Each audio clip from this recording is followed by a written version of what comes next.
And Nagarjuna గారికి ఇలాంటి characters ఇంకా ఇంకా రావాలి అని ఆశిస్తున్నా. నాగార్జున గారు ఇలాంటి క్యారెక్టర్స్ చేయడంలో ఎప్పుడు వెనకడుగు వేయకూడదు. ఆయన ఎప్పటికీ టాలీవుడ్కి కింగే, మా జనాలకి కింగే ఆయన. అలాంటి క్యారెక్టర్స్ చేస్తుంటే ఇంకా ఇంకా ఎదిగిపోతారే తప్ప ఎప్పుడు చిన్న చూపు అనేది మాత్రం రాదు ఖచ్చితంగా నాగార్జున గారి మీద. రష్మిక క్యారెక్టర్కి ఇంపార్టెన్స్ లేదు అని చెప్పను. ఎందుకు అంటే రష్మిక క్యారెక్టర్కి మీరు స్క్రీన్ టైం లేకపోయినా ఆమె క్యారెక్టర్కి ఎంత ఇంపార్టెన్స్ ఉందో సినిమా చూసిన వాళ్ళకి అర్థమవుతుంది. ఆమె లేకపోతే ఒక స్టేజ్లో సినిమా అనేది ముందుకు వెళ్ళదు. సో దేవుడు సాయం అనే మాటకు వస్తే రష్మిక అక్కడ కనెక్ట్ అవుతుంది సినిమాకి. సో అక్కడ ఒక దేవుడి రూపంలో సాయం చేసింది ధనుష్కి.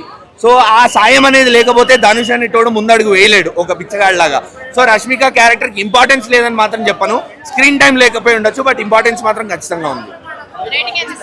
నేను 3 ఇస్తా, 3 to 3.5. శేఖర్ కమల్ బ్రాండ్ చూపించారు మొత్తం మూవీ. టోటల్ ఎక్కువ ధనుషే. నాగార్జున యాక్టింగ్ రీడ్ చేశారా? నాగార్జున బాగానే ఉంది, కొద్దిగా మొన్న సినిమాల కంటే బెటర్గా ఉంది. మన ముగ్గురు కాంబినేషన్ ఎలా అనిపించింది? చాలా బాగుంది, కాంబినేషన్ అయితే చాలా బాగుంది. Kubera is good movie. BGM అదంతా ఎలా బాగుందమ్మా, బీజిఎం స్లోగా బాగానే ఉంది. కుబేరా మూవీ చూడడం జరిగింది. కుబేరా మూవీ ఏంటంటే ముఖ్యంగా ధనుష్ కోసం మాట్లాడుకోవాలి.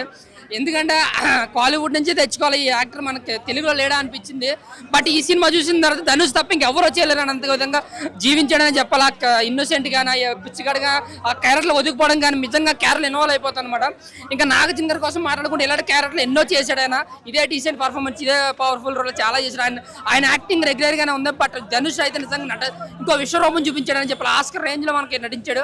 ఇంకా శేఖర్ కమల్ గారు ఏదైతే రాసుకున్నారో డబ్బుకి అత్యాసుకున్న మధ్య అది ఎమోషనల్ గా చెప్పడం ట్రై చేశాడు. బట్ అది కూడా వర్కౌట్ అయిందని చెప్పాలి.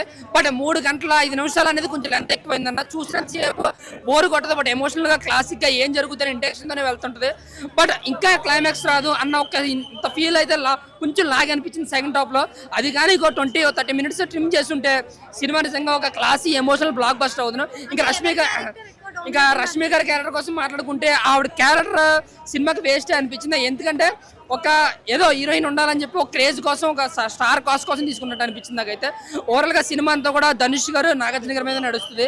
బట్ అక్కడ కొంచెం గూజ్ బంప్ సీన్స్, మాసి సీన్స్ లెవెల్లో క్లాసిక్ స్టైల్ ఇస్తారనమాట. అది కూడా నాకు చాలా బాగా నచ్చింది. సో ఓవరాల్ గా ఫస్ట్ హాఫ్ అంతా కొంచెం ఇంట్రెస్ట్ గా, సెకండ్ హాఫ్ అంతా ఎమోషనల్ గా తీశారు. సో ఇది కానీ ట్రిమ్ చేస్తుంటే ఇంకా బాగుంది అనిపిస్తుంది. ఇప్పుడు ఎంతమంది తీసుకుంటారో ఎంతమంది తీసుకోరో తెలియదు, కానీ రెండోసారి చూడాలి అంటే కనుక ఆ లెంత్ వల్ల కొంచెం ఇబ్బంది ఫీల్ అయ్యే అవకాశం ఉంది సినిమాలో. బట్ డిఎస్పీ గారి మ్యూజిక్ అయితే చాలా అంటే చాలా బాగుందన్నమాట. ఆయన ఇచ్చిన ఎవ్రీ ఎమోషనల్ సీన్స్ ఇచ్చిన బీజిఎం మాత్రం వేరే లెవెల్ ఉంది, కొత్తగా ఇచ్చారు. బట్ పోయిరా సాంగ్ కూడా చాలా బాగా అనిపించింది. ఇక్కడ థియేటర్లో కూడా చాలా సందడి చేసింది. ఇంకా సింగిల్ థియేటర్ ఇంకా బాగుంది అనమాట. సో శేఖర్ కమల్ గారు చెప్పాలనుకుంది క్లియర్ కట్ గా చెప్పారు, బట్ లెంత్ ఎక్కువైందన్న. ఓవరాల్ గా అయితే రేటింగ్ వరకు చూసుకుంటే 3 ఇస్తాను. సినిమా అయితే బ్లాక్ బస్టర్. డైరెక్షన్ ని ఇది వరకు ఉన్నది ఏంటంటే రొమాంటిక్ మూవీస్ అలా తీసేవారు.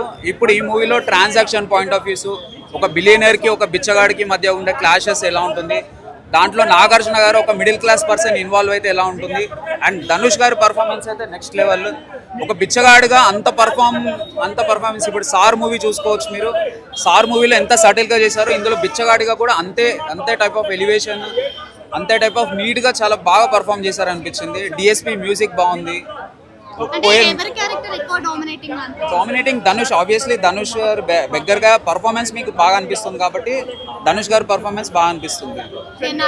నాగార్జున గారు కూడా చాలా నీట్గా చేశారు. అంటే ఒక మిడిల్ క్లాస్ పర్సన్, ఒక బిజినెస్ మ్యాన్ వాళ్ళ సైడ్ ఉండి కొద్దిసేపు ఉన్న తర్వాత చేంజ్ అవుతారు. సో అట్లా రెండింటి సైడ్ కాన్ఫ్లిక్టెడ్గా ఎలా హ్యాండిల్ అంటే బాగా నీట్గా హ్యాండిల్ చేశారు నాగార్జున గారు. చాలా మంచి కంబ్యాక్. ఎందుకంటే ఒక హీరోగా చేస్తూ ఇట్లాంటి టైప్ ఆఫ్ క్యారెక్టర్స్ చేయడం నాట్ ఈజీ. బట్ నాగార్జున గారు చాలా నీట్గా చాలా హుందాగా హ్యాండిల్ చేశారు. అండ్ అందరూ అంటారు కదా ఇప్పుడు తమిళ్ మూవీస్, మలయాళం మూవీస్ ఎందుకు అట్లుంటాయి, మన తెలుగు మూవీస్ ఎందుకు ఇట్లా ఉండవని. ఈ మూవీ చూస్తే ఆ క్వశ్చన్కి మీకు ఆన్సర్ దొరికేస్తుంది. మన తెలుగు మూవీస్ కూడా అదే స్టాండర్డ్, అదే టెంపోలో చేస్తారు. సో శేఖర్ కమల గారు అది ప్రూవ్ చేశారు. అంత బాగా నీట్గా రౌండ్ ఆఫ్ చేశారు.